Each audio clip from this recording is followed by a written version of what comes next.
What's up, Digidestins? This is Kyle D, better known as RideMyAvatar, and today I want to talk about something. Before we get into the video itself, I know that June has been overstepped by the Pride Month. And don't get me wrong, you guys deserve that limelight as well, but also at the end of the day, another was overshadowed, and that was men's mental health. This month is about that as well.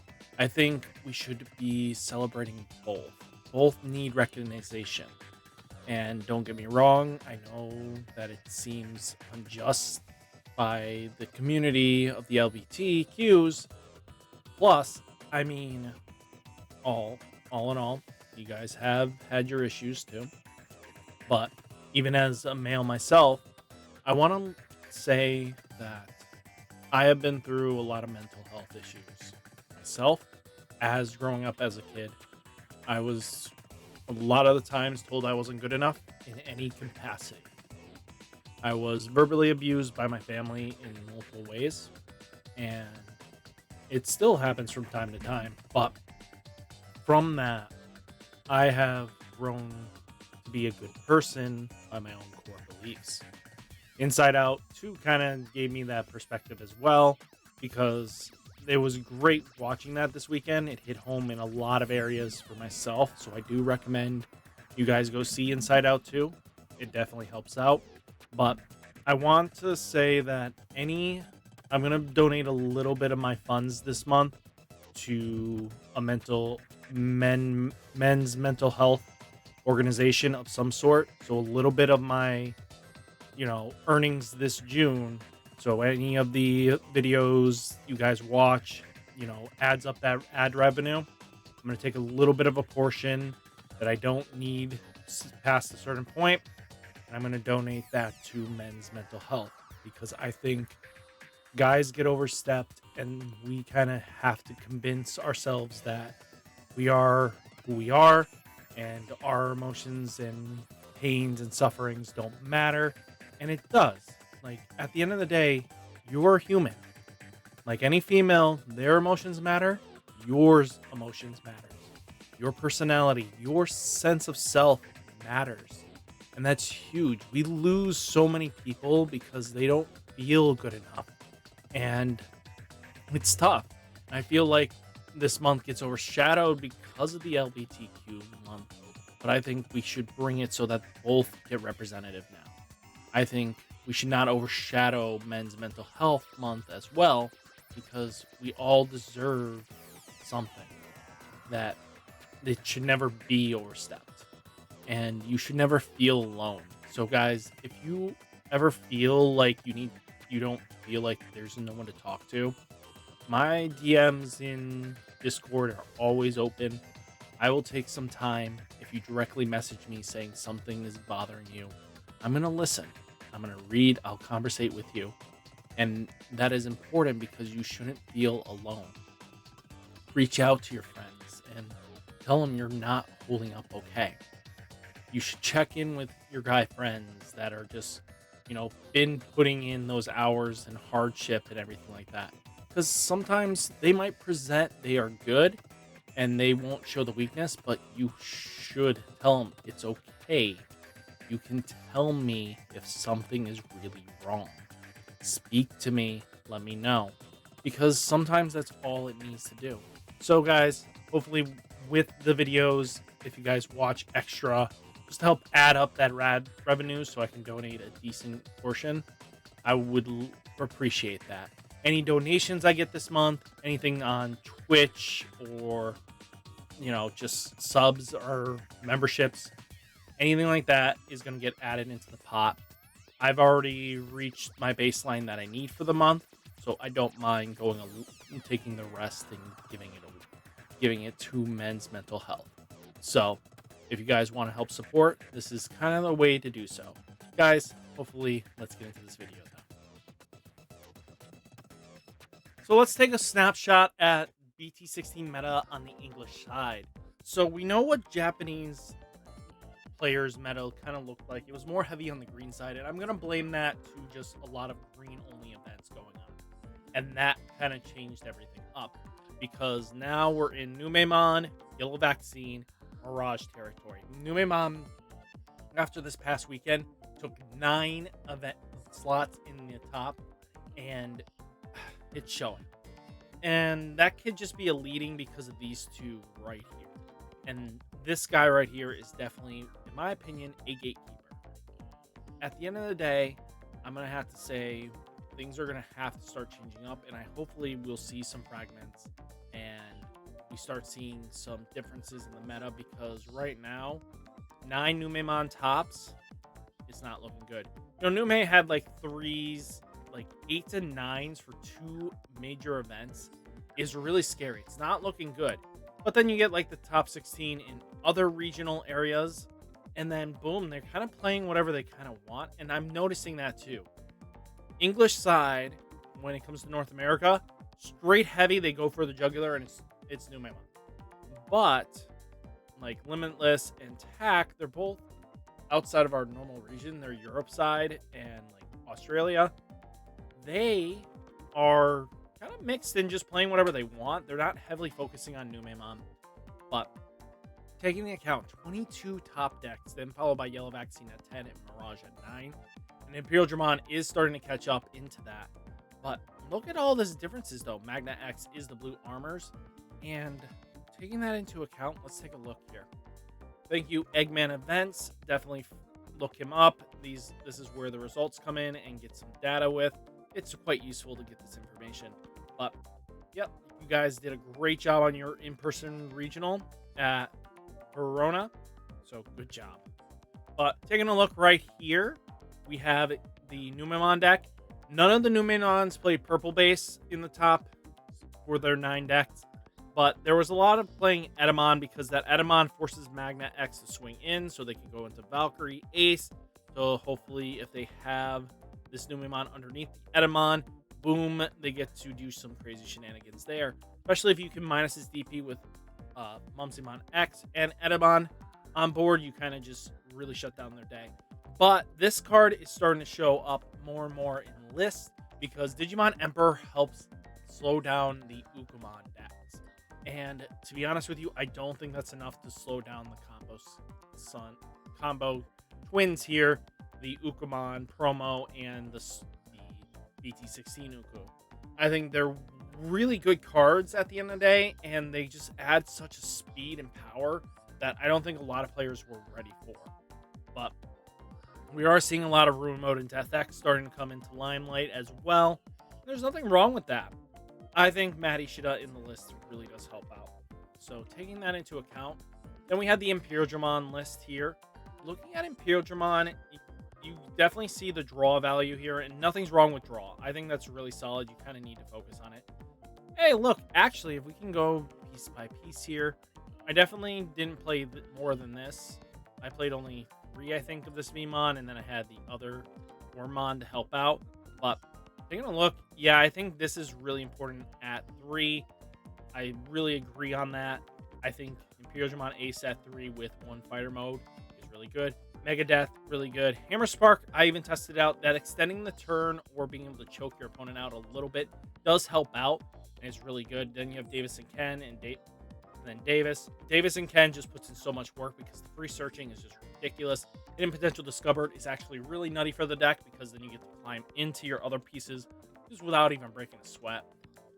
Then we have the Armor Rush here. The Armor. And as you can see, 2 Blinding Rays to help trigger Magnamon X Antibody. Magna being a really powerful card in itself, right? Shu just to help get under Magnamon X Antibody, just to be able to swing in and get that extra security check in and be able to climb over any mirror match Magna X Antibodies. Heaven's Judgment in here because it's ridiculous. 3 Color Boy here and just clears house. Death X to help Digivolve threats. You know, Awakening of the Golden Knight, being able to Digivolve up for basically 3 is really good. And at the end of the day, we're looking pretty solid for a decent list. I have nothing really to disagree with. I just think that at the end of the day, something has to start changing. We'll talk more at the end. But then we have Yellow himself, and we have Megalo Spark. being in the list, because being able to give your opponent minus 8,000 DP from the start is really scary for them, because then your opponent can't answer that comfortably. Megalospark is really scary for some lists. But taking a look, TK's doing TK shenanigans. And yeah, then here's the Mugen list. So guys have been looking to try to get what this was doing here. I love the BT-15 Hagurumon, just being able to search effect. Uku's just a rush with the Demi-Mera, because you're going to trash your level 5s and get in there. I know Connor's here. He's a really good player. He really tested well for his deck. And being able to bring Mugen with a rush strategy just to get the pieces on there, slam down, and just get in there for game. Analog Man being Analog Man, attack the heavy mobiles. You know the drill with this deck. It just does a lot of work, and your opponent has to answer it right away, or else you're taking control. The only deck it really fears is Imperial Dramon, just because the ability to stun lock your Machine Dramon, and if you can't stop them easily enough, you're gonna have a bad time.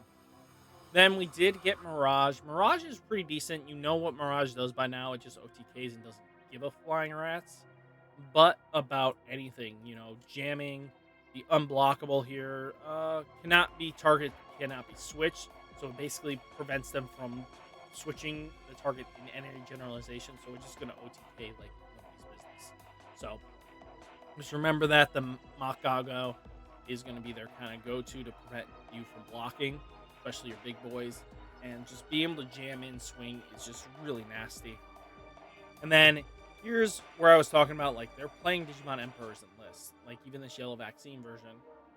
And they're just trying to prevent the Ukus from going off like crazy. And they're playing Pillamon to help prevent the Numemon matchup. So things here I want to mention right now with the Numemon. Guys, I know you guys are saying, oh, you gotta ban hit Numemon. Here's my suggestion here. And I'm going to be straight honest with you.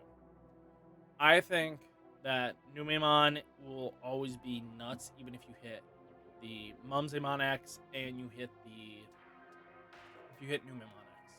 Either one of those, if you're hitting those, nothing's going to change much for the deck, because the Ukus are just going to rush you. I think one major thing to be preventative from future shenanigans is to put a choice restriction on the Ukus. Make it so that you can't play both in the deck, because one set is fine enough.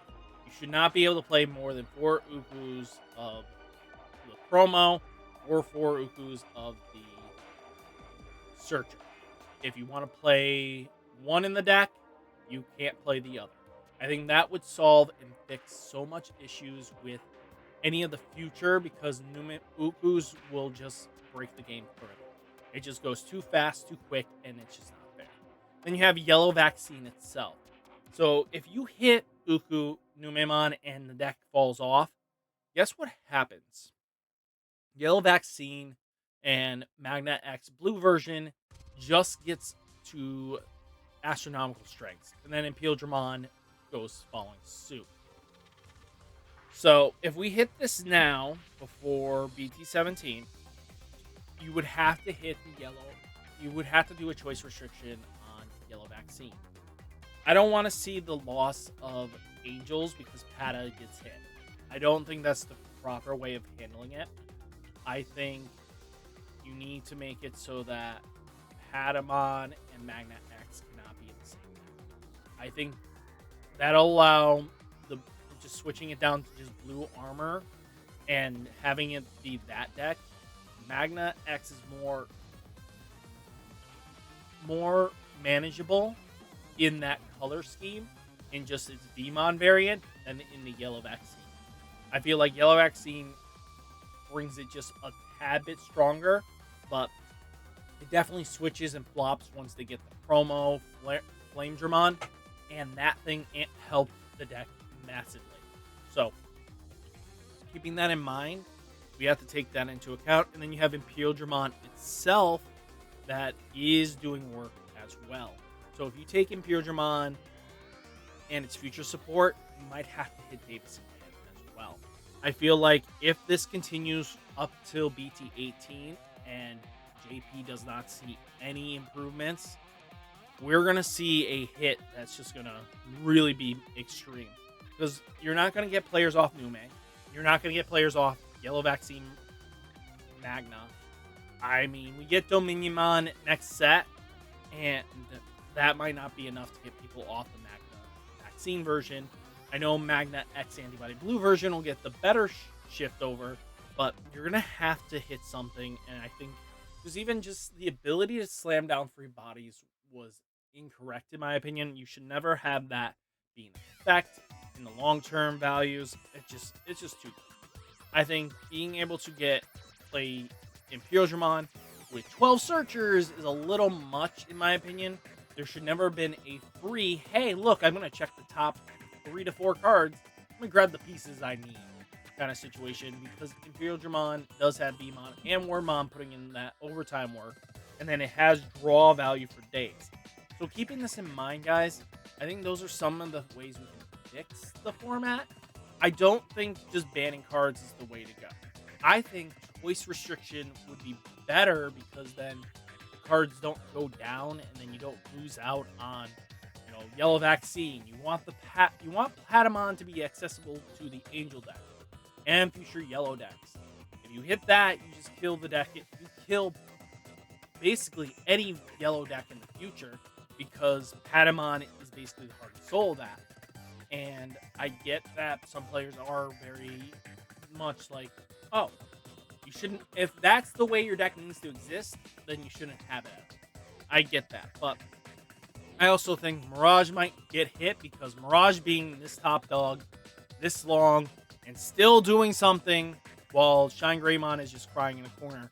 If you guys remember, we had like Shine Greymon, we had so much variety, but Yellow Vaccine, well, Magna X brought in a gatekeeper situation, and I don't say like kill the decks outright. I don't want to see a hit this time. I think choice restriction is the best option for Digimon right now, for the Ukus and for the Magna X. I think if you take it out of yellow, force it into blue, you're fine. The only card I would say probably restrict is the Davidson. I think Hawkmon and the Cody's versions, Cody and TK's version, and Yoli and Kari's isn't as broken as Davis and Ken. Davis and Ken just so much free value. That's not even funny. But that's just me. I'm talking out of my butt. You know what it is. So guys, hopefully you enjoyed the video. Hit that like button, hit that subscribe button. Stay safe, stay healthy. I'll catch you next one. Peace.